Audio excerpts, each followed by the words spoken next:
una cuestión de ser mujer, sino que también, si lo piensas, cómo esto cruza con otros elementos, por ejemplo, como las cuestiones raciales.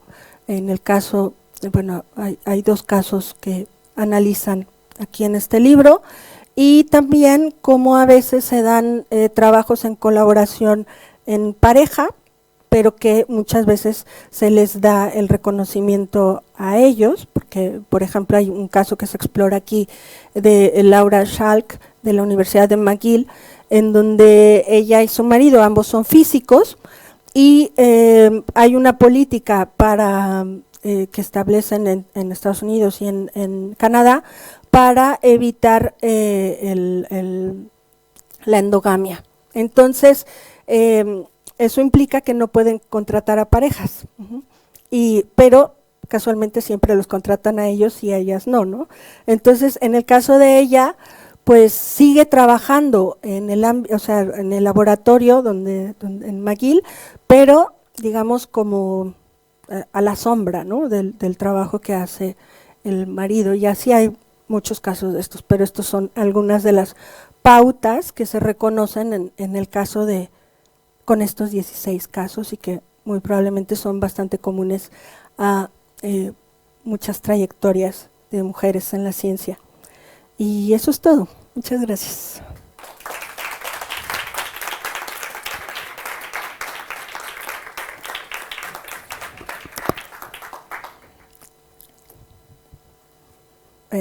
¿Preguntas? No sé. ¿Comentarios? Sí. Muchísimas gracias por esta fantástica charla. Qué importante es estas cosas, ¿no? Diseccionar toda la historia, todo lo que haces. Siempre la física, es que es neutral, todo es neutral. Pues fíjate la importancia de, ¿no?, las relaciones, Me ha encantado. Ana. Bastante al principio se enseñaba una foto donde comparabas Jane Dewey con Slater. Había también otra mujer más adelante, ¿no es física? Buena pregunta, no lo sé. O sea, sí hay una o dos más. La verdad es que sí habría que saber bien quiénes eran, pero no lo sé. Sí. Perdón.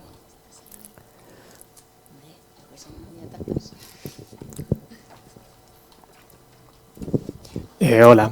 Hola. Has dicho que cuando Jane Dewey volvió a esta universidad de mujeres, estableció un curso de mecánica cuántica. Sí. Que no sé lo extendidos que estarían los cursos de mecánica cuántica en universidades en Estados Unidos. Mi primera pregunta es esa, si quieres. ¿Estaban muy extendidos los cursos de mecánica cuántica en universidades allí? ¿O era algo bastante original, digamos? Ya para 1935, digamos que ya era, no solo había cursos, sino había seminarios famosos donde se reunían los físicos, y también hubo cursos famosos de físicos europeos como Schrödinger fue a Estados Unidos, y así, o sea, en realidad ya no era tan... O sea, ya formaba parte del currículum de la física. Sí. Vale. No, porque mi segunda pregunta era, pues en esos años que se estableció ese curso, si algunas de las mujeres que pasaron por allí y aprendieron mecánica cuántica, que no habría muchos seres humanos en el planeta que supieran, si alguna pues habiendo aprendido eso hizo uso de lo que aprendió, o le dejaron hacer uso, vamos. Sí, hay un caso que se cuenta en el libro de Elizabeth Monroe, que es egresada de Bryn Mawr College y empieza, o sea, ya después de sus estudios de grado continúa especializándose en mecánica cuántica. O sea, sí hay, digamos, vocaciones que se despiertan, ¿no? Muy bien, gracias. De nada. Sí, a ver, yo tengo curiosidad por el papel del marido, que aparte del divorcio no has mencionado nada. Lo digo porque uno de los problemas mayores suele ser que cuando se casan ya no pueden ejercer. Pero en este caso sí que estuvo casada bastantes años. Entonces, ella viajaba, no sé, ¿hay más información? Sí, sí la hay. Es que no le quise dar mucho protagonismo a él, pero de hecho cuando se van juntos a Copenhague, porque él también tiene una beca para estudiar en el Instituto de Física Teórica. O sea, que él es físico también. Él es físico también y era instructor en el departamento de física, físico egresado del MIT, pero una cosa que llama la atención es que no hay evidencia de qué hizo él en el Instituto de Bohr. En cambio de ella sí la hay. No hay artículos publicados de él, no hay resultados de esa estancia de investigación. De ella sí. Y de hecho también en el archivo de Niels Bohr, del instituto en Copenhague, cuando buscas la carpeta, o sea, buscas por orden alfabético, ¿no? Entonces la carpeta de Jane Dewey está en la C, porque por el apellido del marido, Clark era su apellido. Entonces, cuando miras en esa carpeta lo que hay son documentos de ella, no de él. Entonces, en realidad no se sabe muy bien qué hizo él durante esa estancia, y luego muchos de los movimientos, o digamos, yo lo que veo es que compaginan un poco lo que está haciendo ella y él. O sea, ella se va a Rochester, no me acuerdo a qué universidad se va él, pero intentan encontrar trabajos también cerca, ¿no? Pero de él ya no hay más información. ¿Alguna pregunta?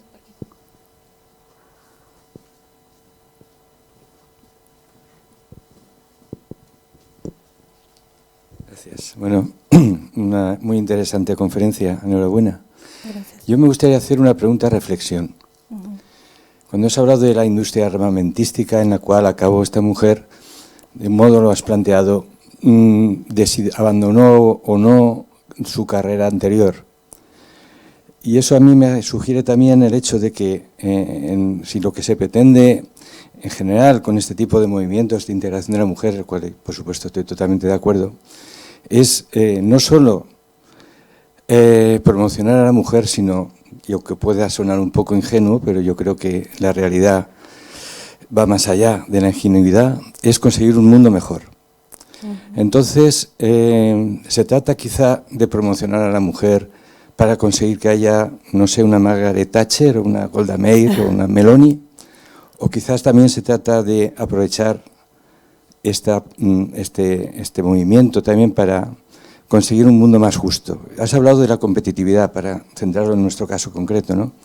Que es cierto que las personas más vulnerables son las que más lo sufren, pero también hay personas vulnerables de todos los géneros que no solo son dos. No sé, Turing, por ejemplo, también fue una víctima.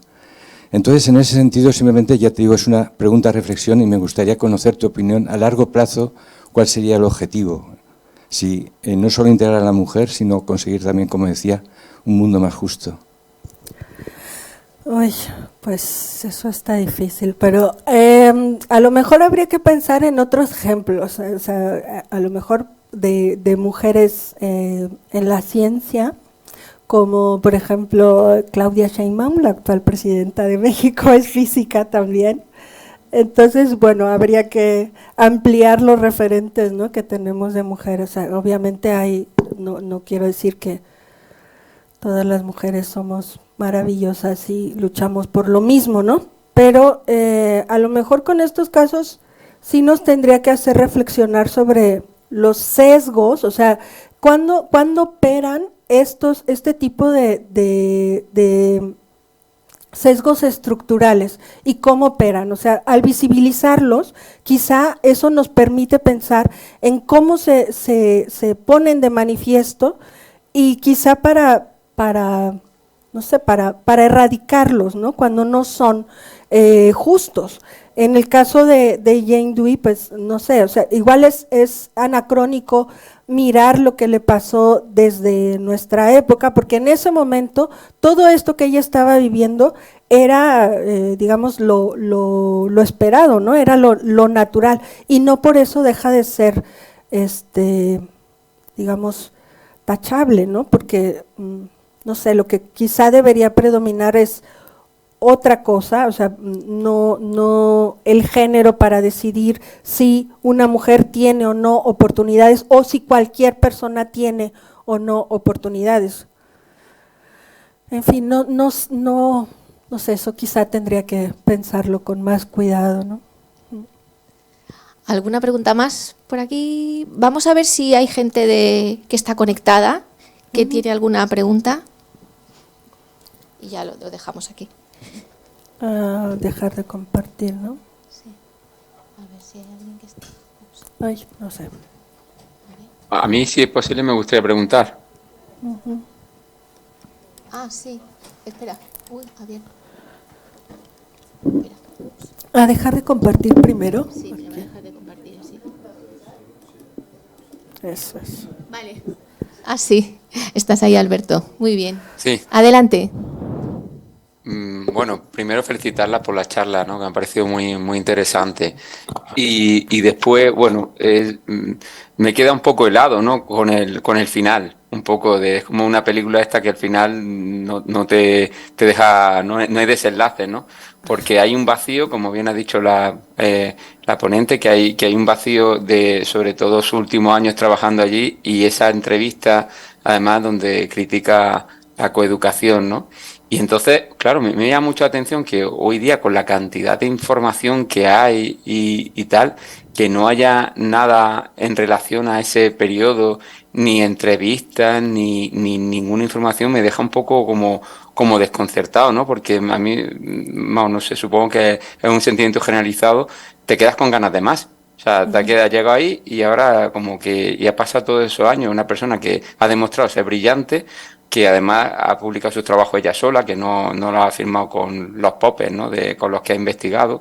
Y entonces que en ese periodo desaparezca su información, a mí por lo menos me ha dejado. Entonces la pregunta que quería hacerle es, ¿por falta de tiempo que no ha podido investigar más o es por falta de información realmente? Gracias por la pregunta.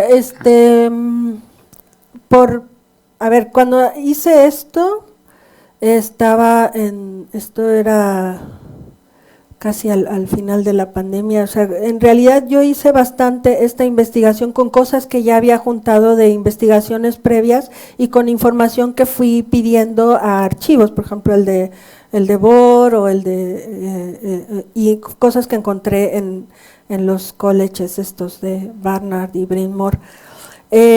Habría que, o sea, sí, ahí, a ver, como el foco del libro es la física cuántica, digamos, me centré en ese periodo, ¿no? En el periodo que ya estuvo, de alguna manera, mantuvo una cierta se formó y mantuvo una relación con este campo de investigación. Luego me faltó profundizar, sin duda, en la parte del trabajo de ella en balística. Y allí las únicas referencias que he ido encontrando poco a poco son, por ejemplo, encuentros que hubo en balística, en congresos de balística, en donde ella presentó algunos trabajos. Habría que también mirar en archivo de este laboratorio, porque por ser del ejército, también del ejército estadounidense, pues también eso representa dificultades, ¿no?, para acceder a la información. Pero fue por el foco, o sea, respondiendo a la pregunta, fue por el foco de este trabajo.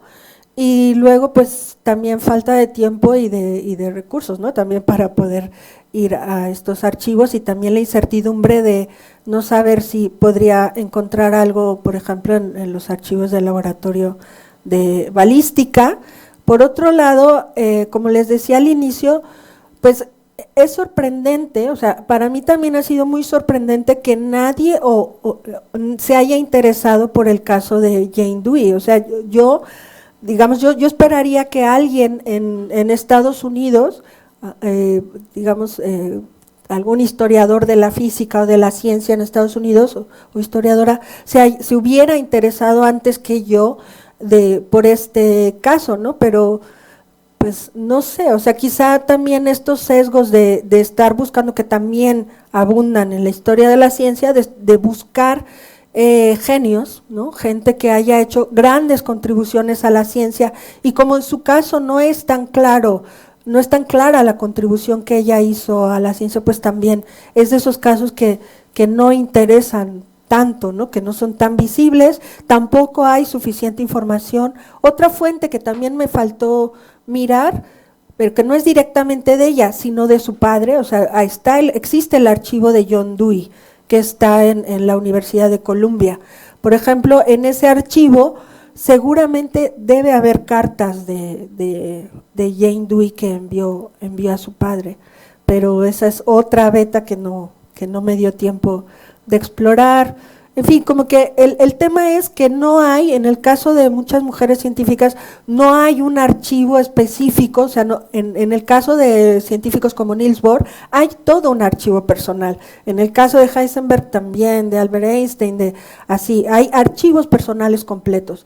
Y casos como este, pues las piezas se tienen que juntar de aquí por allá, ¿no? O sea, son piezas, son pistas que vas jalando de diferentes sitios y con eso armas un poco la narrativa, ¿no? Pero pues sí, es como decías, construir a partir de retales. Gracias. Muy bien, pues muchísimas gracias a las personas que estáis aquí, también a las personas que estáis conectadas. Y nada, un placer. Muchísimas gracias, Adriana. Esperamos que en un futuro nos des otra magnífica charla de otra mujer que vayas descubriendo. Muchas gracias. Y nada, seguimos. Muchas gracias. Gracias a ustedes. Adiós. Hasta luego.